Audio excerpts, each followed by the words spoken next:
Mesdames et messieurs, bonsoir. Merci d'avoir choisi RTI1. Voici les grands titres de ce 20h. Le président de la République, Alassane Ouattara, a donné le coup d'envoi des travaux de réhabilitation de la voirie de Yamoussoukro. Les travaux lancés dans la capitale politique ivoirienne concernent la réhabilitation d'environ 37 km de voirie et le bitumage de plus de 4 km de route en terre. Durée d'exécution des travaux, 12 mois. La première dame Dominique Ouattara en déplacement à Washington aux États-Unis multiplie audiences et séances de travail. La première dame ivoirienne présente les acquis et les initiatives menées par la Côte d'Ivoire contre le phénomène du travail des enfants dans la cacaoculture. Hier mercredi, elle a pris part à une importante table ronde. Le ministre Aka Awele présente aux journalistes les principales réalisations en matière de santé en Côte d'Ivoire. Invité à la tribune des rendez-vous du gouvernement, le ministre de la Santé et de l'Hygiène publique a évoqué la situation sanitaire de la Côte d'Ivoire et les résultats obtenus par son département ministériel.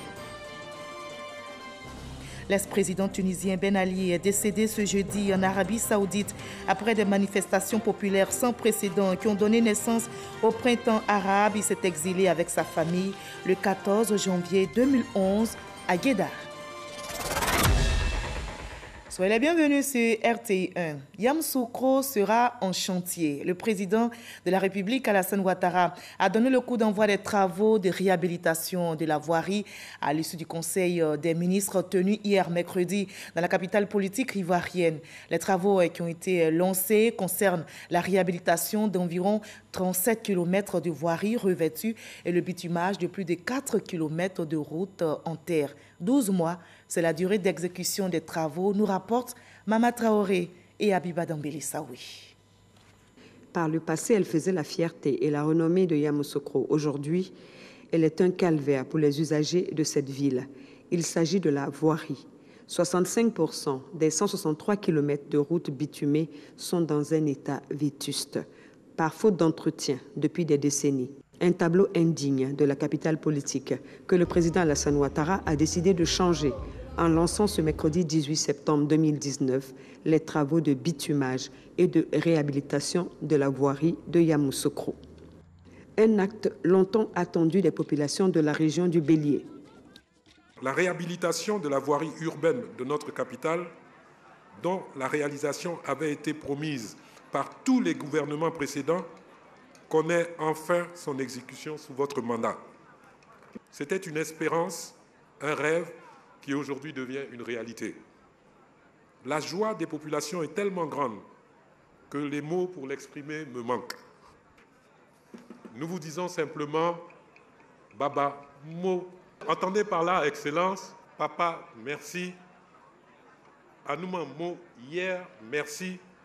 Anin Mo, aujourd'hui, merci. Aïma Mo, demain, merci.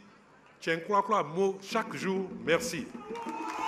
Ces travaux visent à donner un visage nouveau à la capitale politique.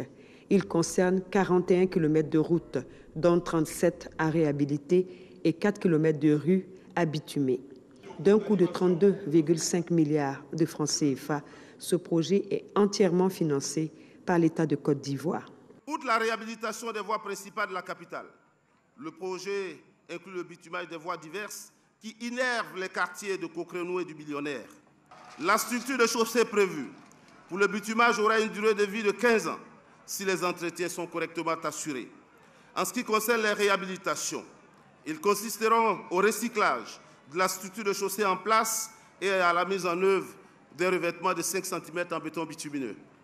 Les structures de chaussée réhabilitées auront également une durée de vie de 15 ans si les entretiens nécessaires sont suivis. En lançant ce projet, le président Alassane Ouattara traduit ainsi son attachement à la terre natale du président Félix Houphouët-Boigny, premier président de la Côte d'Ivoire moderne. Le chef de l'État assure que d'autres projets seront entrepris dans la ville afin de lui donner toute l'envergure d'une capitale politique. Je voudrais donc à nouveau vous réaffirmer ma vision, qui est la même, et je suis fermement engagé à faire de Yamoussoukro notre capitale politique, une ville moderne et modèle, et je compte sur le gouvernement. Je peux d'ores et déjà, chère population du district de Yamoussoukro, vous annoncer qu'au niveau des infrastructures routières, ce sont plus de 133 milliards de francs CFA de travaux qui seront financés dans les années à venir, afin de redonner au district son lustre d'antan. Les travaux de bitumage que nous lançons aujourd'hui constituent la première phase. Au plan académique, je voudrais relever la réhabilitation de l'INPHB avec l'extension des résidences universitaires. En outre, les travaux de rénovation totale du lycée scientifique de Yamoussoukro, oui, sa réhabilitation totale de ce lycée qui est le premier établissement secondaire d'excellence de notre pays, seront engagés dès 2020. Il faut également noter la construction de 2 collèges de proximité dans la commune, la construction de 2 centres de formation professionnelle sectoriels à Morofé, la création d'un centre de recherche pour la productivité du cacao et de la banane, la construction en cours de l'Institut national de formation judiciaire. Oui, la construction du stade de Yamoussoukro a démarré dans la perspective de l'organisation de la CAN 2023 par notre pays. Enfin, le CHR de Yamoussoukro vient d'être entièrement réhabilité et équipé. Reconnaissante de l'action posée par le chef de l'État, les populations lui ont offert plusieurs dons en nature. En retour, le président de la République, Alassane Ouattara, a fait don de 25 millions de francs aux différentes couches de la population. Voilà, avec ces travaux de réhabilitation de la voirie, le visage de la capitale politique ivoirienne sera rafraîchi, un visage rayonnant dont se vantent déjà les populations. Nos reporters ont justement recueilli leurs réactions à l'issue du lancement des travaux par le président Alassane Ouattara. Nous les écoutons. Nous attendons cela depuis 1993. Et qui vient leur apporter cette bonne nouvelle? Le président Alassane Ouattara, le digne fils héritier de Nana Félix Houphouët-Boigny. Donc les populations de Yamoussoukro sont en joie et disent merci au président de la République. Parce que la réfection de ces voiries va donner fière allure à la capitale politique de la Côte d'Ivoire. Ces dégradations que nous voyons sont liées au mauvais écoulement des eaux de pluie qui restent sur les chaussées et qui finissent par les dégrader. Mais également, vous savez que, comme j'ai dit, vu l'âge de ces réseaux sont défaillants, donc on va réhabiliter ces tronçons endommagés et reprendre toute la structure de chaussée. Dans un premier temps, nous allons dans la première phase. Sur les 136 km, on a à peu près 65% qui est dégradé. Nous allons démarrer par 32 km et la deuxième phase viendra achever donc, cette réhabilitation. Le président vient ici tous les jours, mais aujourd'hui, il a laissé son empreinte.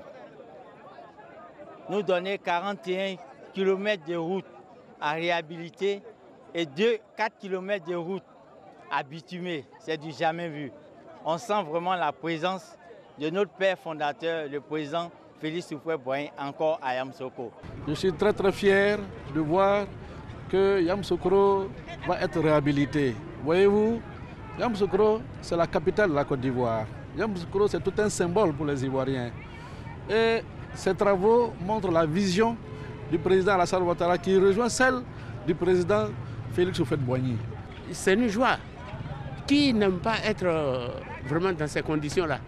Ben, on est heureux. Si les travaux annoncés aboutissent, comme nous le souhaitons, ben, c'est la joie de tout le monde. Bon, nous allons vivre dans les meilleures conditions, les conditions de notre Nana Houphouët-Boigny. Par conséquent, on est en joie.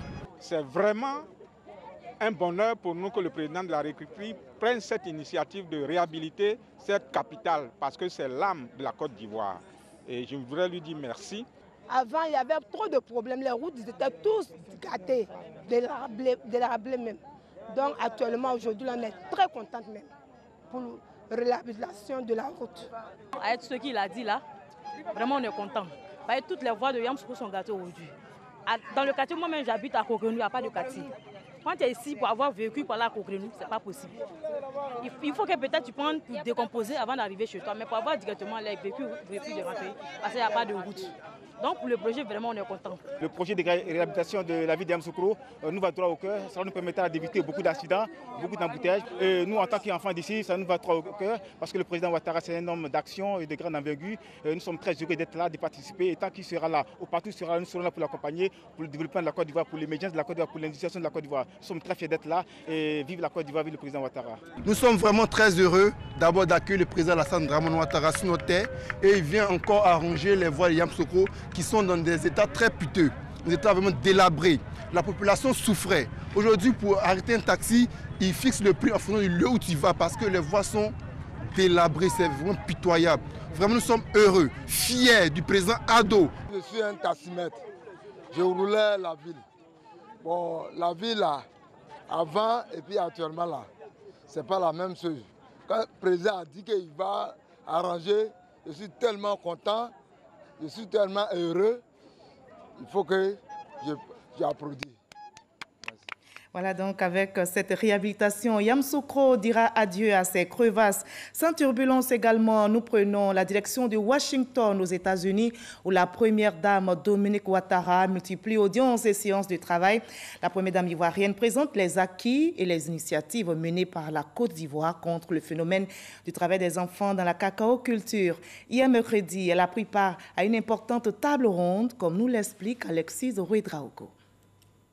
12e étage de l'Atlantic Council Office, la première dame de Côte d'Ivoire, Dominique Ouattara, prend part à une table ronde sur la problématique de la lutte contre les pires formes de travail des enfants en Côte d'Ivoire. Y participent également des personnalités politiques, de hauts cadres de l'administration américaine et des hommes et femmes de la société civile.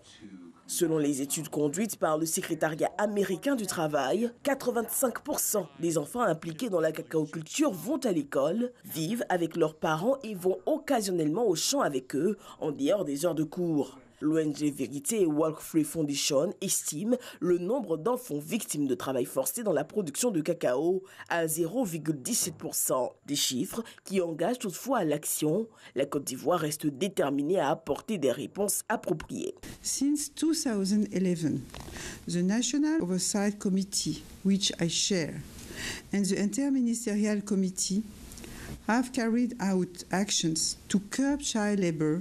Depuis 2012, nous avons implanté 3 plans nationaux successifs pour combattre le travail des enfants en Côte d'Ivoire. Le 3e plan d'action 2019-2021 vient d'être adopté avec un budget de 127 millions de dollars américains, soit 63,5 milliards de francs CFA, pour s'attaquer dans une approche holistique aux causes profondes de ce phénomène. La première dame Dominique Ouattara plaide pour la levée de la menace d'embargo des États-Unis sur le cacao ivoirien. Une menace qui, loin de freiner le travail des enfants, ruinerait tous les efforts consentis. Un plaidoyer, bien entendu.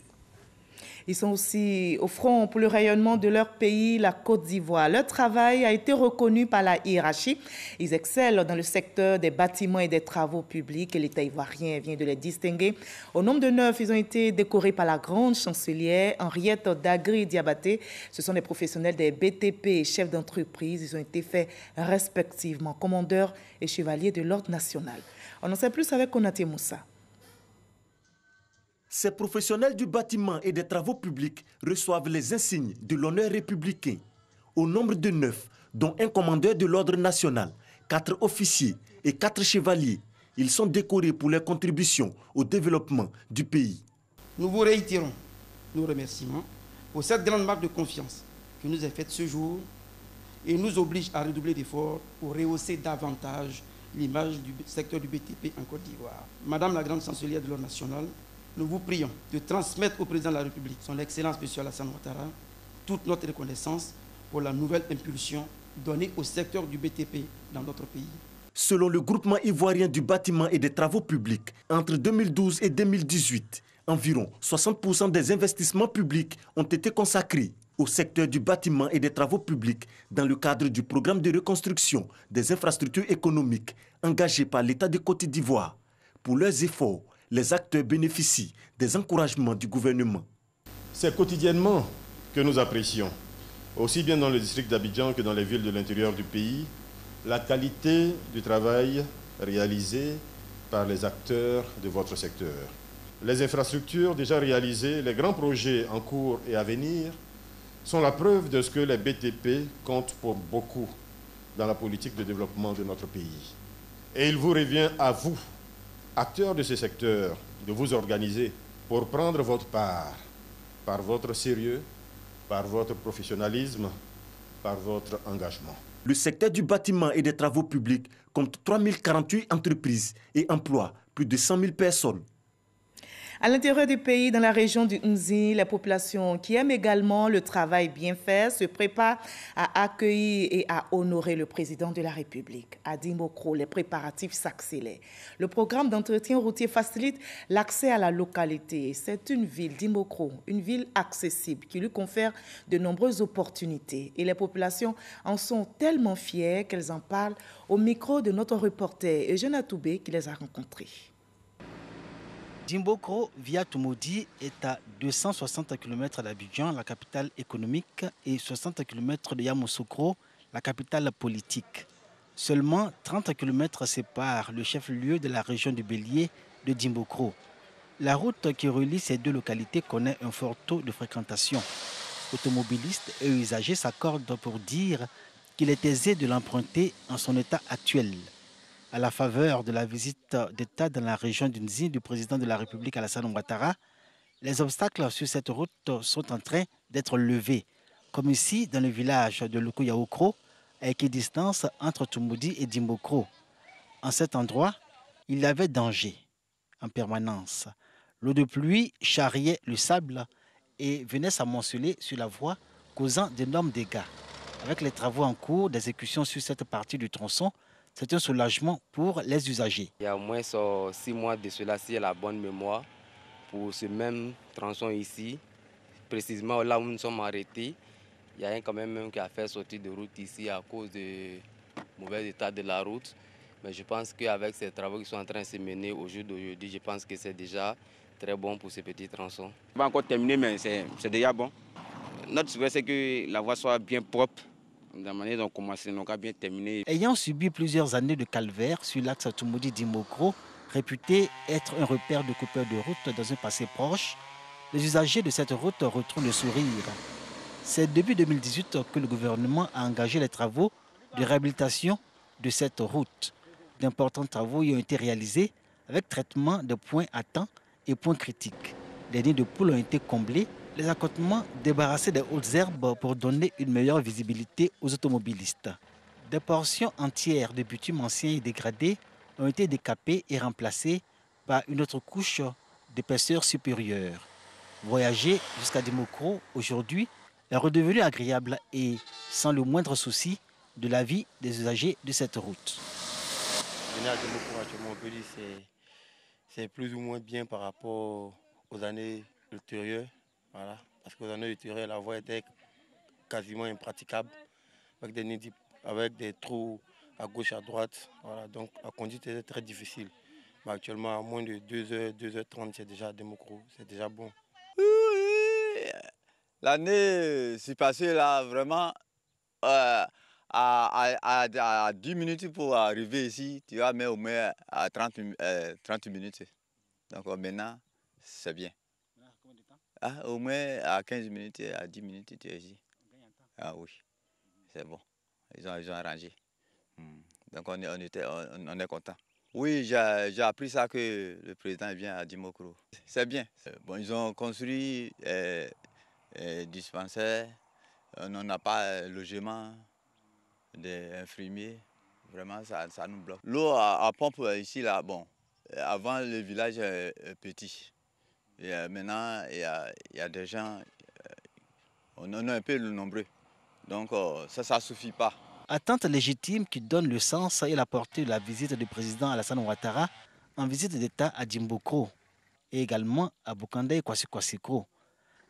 La ville, au soleil radieux pour évoquer la chaleur constante en toute saison dans cette localité, va connaître un accroissement de sa population. La ville elle-même va tirer de cette visite d'État de nombreuses sources d'opportunités.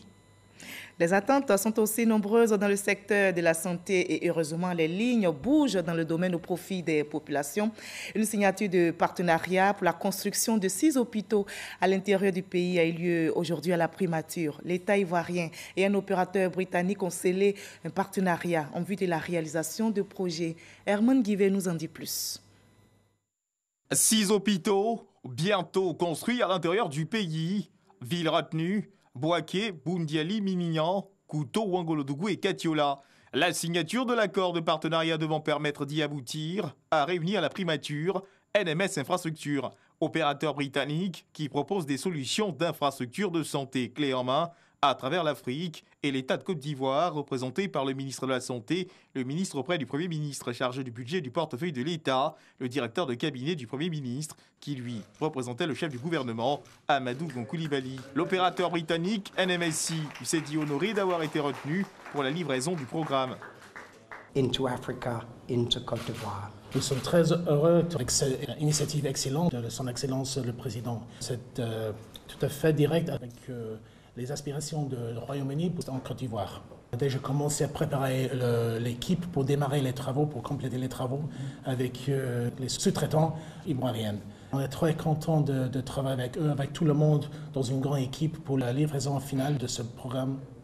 Je voudrais me réjouir de l'aboutissement donc heureux des négociations avec l'opérateur NMC, ce qui permet donc d'aboutir à ce marché que nous venons de signer. Ce projet viendront donc apporter la disponibilité et la qualité dans l'offre de soins conformément aux objectifs du plan national de développement. Il sera heureux qu'on puisse démarrer pour ces populations et nous espérons que tout sera fait pour qu'il n'y ait pas de retard. À titre d'exemple, chaque site sera équipé d'un scanner de dernière génération et le site de Bouaké recevra en plus un scanner IRM. Les travaux de construction démarreront dans quelques semaines grâce à l'appui de ses partenaires locaux. Coût de financement du projet, 214 milliards de francs CFA. Et toujours dans l'actualité sanitaire en Côte d'Ivoire, le ministre Aka Awele, face aux journalistes, a présenté les principales réalisations en matière de santé dans notre pays. Invité à la tribune, les rendez-vous de gouvernement, le ministre de la Santé et de l'Hygiène publique a évoqué la situation sanitaire de la Côte d'Ivoire et les résultats obtenus par son département ministériel. Salima Todia. Il s'est prêté à l'exercice, les rendez-vous du gouvernement. Dans son grand oral face à la presse, le ministre de la Santé et de l'Hygiène publique a décliné les principales réalisations du gouvernement en matière de santé. D'importantes réformes ont été réalisées. La réforme pharmaceutique est marquée par le changement du statut de la pharmacie de la santé publique qui passe d'un établissement public national à une association sans but lucratif pour la rendre plus performante. Quant à la réforme hospitalière, elle est caractérisée par le changement du statut des structures de soins en établissement public hospitalier pour augmenter leur performance. Des lois ont été adoptées, notamment celle portant loi d'orientation en santé publique, la loi anti-tabac, afin de protéger tous les citoyens ivoiriens des méfaits du tabac. Au niveau du programme social du gouvernement, la mise en œuvre de la couverture maladie universelle demeure un engagement réalisable dès le 1er octobre 2019. Au total, 373 établissements sanitaires de premier contact de niveau secondaire et de niveau tertiaire ont été réhabilités sur l'ensemble du territoire et 89 sont en cours de réhabilitation. 274 structures sanitaires ont été construites, notamment à Gagnoa, Yamoussoukro, Tiasalé et Abidjan, et 10 autres sont en cours de construction. Le cas du CHU de Yopougon a été évoqué. Le CHU de Yopougon sera effectivement fermé. Le CHU de Yopougon nous pose beaucoup plus de problèmes en fonctionnant dans l'état où il est que si nous le fermons. Nous avons effectué une tournée dans la zone de Yopougon à l'effet de vérifier l'existence des services à même de recevoir les patients dans le sens de la continuité des services. La politique nationale de lutte contre le VIH-Sida a également été abordée. On observe une baisse de 30% en 10 ans des nouvelles infections à VIH, passant de 25 000 en 2009 à 17 000 en 2018. et un renforcement de la mise sous traitement ARV des PV-VIH avec le nombre accru de personnes sous ARV. De 2011 à 2018, le budget de l'État consacré à la santé serait passé de 105 à 415 milliards, démontrant ainsi les efforts du gouvernement en matière de santé. Voilà, je vous livre à présent ce communiqué émanant de la Direction générale de la CIE, communiqué relatif à l'incident technique survenu sur le réseau électrique haute tension.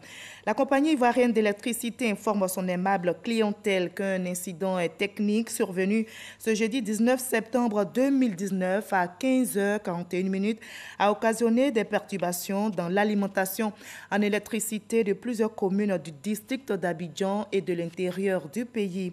Les équipes techniques de la CIE sont à pied d'œuvre pour rétablir dans les meilleurs délais l'alimentation en électricité dans toutes les zones concernées. Les premiers clients ont été réalimentés dès 16h22. La reprise progressive de l'ensemble des clients est en cours. La compagnie ivoirienne d'électricité présente ses excuses pour tous les désagréments occasionnés et se tient à la disposition de sa clientèle pour toute information complémentaire à son centre de relations clients ouvert 24 heures sur 24, 7 jours sur 7 et joignable au numéro d'appel 179. Une mission du Fonds monétaire international séjourne en Côte d'Ivoire. Il s'agit de la 6e revue d'évaluation du programme économique et financier soutenu par la facilité élargie de crédit couplée avec le mécanisme élargi de crédit pour la période 2016-2019. La délégation du FMI devrait évaluer les progrès réalisés et les défis à relever par notre pays pour l'atteinte des objectifs du PND 2016-2020. Explication avec Francis Boifou. Le gouvernement ivoirien est résolument engagé à poursuivre et à renforcer le partenariat stratégique avec le Fonds monétaire international FMI pour soutenir sa vision de hisser la Côte d'Ivoire dans le cercle des pays émergents. Ce sont les propos du ministre de l'économie et des finances Adama Coulibaly à l'ouverture des travaux avec des experts du FMI sur le programme économique et financier soutenu par la facilité élargie du crédit. La mise en œuvre efficace du programme a permis, entre autres, d'améliorer le climat des affaires et la gouvernance, de créer les marges de manœuvre budgétaires nécessaires à l'investissement public et aux dépenses de lutte contre la pauvreté, de renforcer la gestion des finances publiques et d'assurer la soutenabilité de la dette, d'améliorer la situation financière et la trésorerie de certaines entreprises publiques, comme la CIR, avec la restructuration de sa dette. La mission du Fonds monétaire international sur la 6e revue du programme économique de la Côte d'Ivoire porte sur des sujets d'intérêt commun, à savoir le cadre macroéconomique et budgétaire, les risques budgétaires, le programme social du gouvernement, la soutenabilité de la dette, l'amélioration du climat des affaires, la solidité du système financier et, entre autres, le renforcement de l'appareil statistique. Adama Coulibaly engage ses services et directions à collaborer étroitement avec les équipes du FMI pour le succès de cette 6e et dernière revue du programme économique. Et toujours dans l'actualité, la Fédération des syndicats de la Direction générale des impôts suspend son mot d'ordre de grève et appelle tous les agents à la reprise du travail dès demain vendredi. Cet appel lancé est le fruit des discussions menées avec la Direction générale du Trésor, le ministre du Budget et du Portefeuille de l'État, ainsi que le ministre de la Fonction publique. La Fédération, je rappelle, avait entamé hier mercredi une grève de 3 jours pour revendiquer, entre autres, l'amélioration des conditions de travail. On retrouve Francis Boifou. Le déblocage des nominations, l'application du profil de carrière, l'amélioration des conditions matérielles et administratives de travail, le remboursement des cotisations du FCP Béni Gestion sont les principales revendications de la Fédération des syndicats de la Direction générale des impôts, FESI-DGI. Ouvert au dialogue. La Fédération des syndicats de la Direction générale des impôts a eu des discussions avec le DG des impôts, avec notre ministre de tutelle, le ministre du Budget et du Portefeuille de l'État, avec la fonction publique, avec la primature. Ainsi, nous sommes parvenus à la signature d'un protocole d'accord qui règle l'essentiel des questions internes, notamment l'application du profil de carrière, l'amélioration des conditions matérielles, administratives et social des agents des impôts, déblocage des nominations observé depuis 3 ans, le protocole d'accord ouvre la voie à la poursuite des discussions. C'est pourquoi la Fédération des syndicats de la Direction générale des impôts décide, conformément à l'Assemblée générale extraordinaire des restitutions tenue ce jour 19 septembre, de la suspension du mot d'ordre jusqu'à nouvel ordre. La fédération invite les agents des impôts à privilégier l'intérêt national. En conséquence, la Fédération des syndicats de la Direction générale des impôts appelle à la reprise effective du travail dès demain vendredi 20 septembre 2019 à 7h30 sur l'ensemble du territoire national. Camarades, nous vous remercions pour votre mobilisation, votre sens d'écoute et votre engagement à toujours servir l'État de Côte d'Ivoire avec loyauté et dans la discipline. Cela pour participer à la mobilisation des recettes de l'État et financer les projets pour le bonheur des populations. Et tout est bien, qui finit donc bien. Je vous livre un autre communiqué qui vient de nous parvenir. Dans la matinée du 19 septembre 2019, des heurts ont été observés à la préfecture de police d'Abidjan. Ils font suite à l'interpellation d'un soldat en civil au cours d'une opération de rafle générale. Un détachement a été dépêché pour certifier son identité. L'arrivée à la préfecture de police de ce détachement a suscité un malentendu qui a entraîné des échauffourées. Les autorités policières et militaires alertées se sont immédiatement rendues sur les lieux et le calme est vite revenu. Une enquête est en cours pour situer les responsabilités. Communiqué signé pour la police nationale, Adama Ouattara, commissaire divisionnaire major, directeur général adjoint chargé de la police scientifique, et pour les armées, général de brigade Kwame Ndri Julien, chef d'état-major général des armées adjoint. La RTI, qui couvre tous vos événements, a conclu hier mercredi à la Maison de la Télévision ici à Cocody un partenariat avec le Consulat général de France. La signature de partenariat entre les deux institutions concrétise les accords dans le cadre du traitement des demandes de visa émanant de la RTI et devrait faciliter les déplacements professionnels vers la France et l'espace Schengen, comme nous l'explique Jean Magaki. Informer, éduquer et divertir, une mission de service public à laquelle s'attelle la radiodiffusion-télévision ivoirienne RTI. Un mandat qui nécessite une agilité et une facilité dans les déplacements professionnels. La signature de partenariat entre la RTI et le Consulat général de France répond à cette préoccupation. Cette convention concrétise l'ensemble des accords conclus entre le Consulat et la RTI pour faciliter le traitement des demandes de visa de ses agents.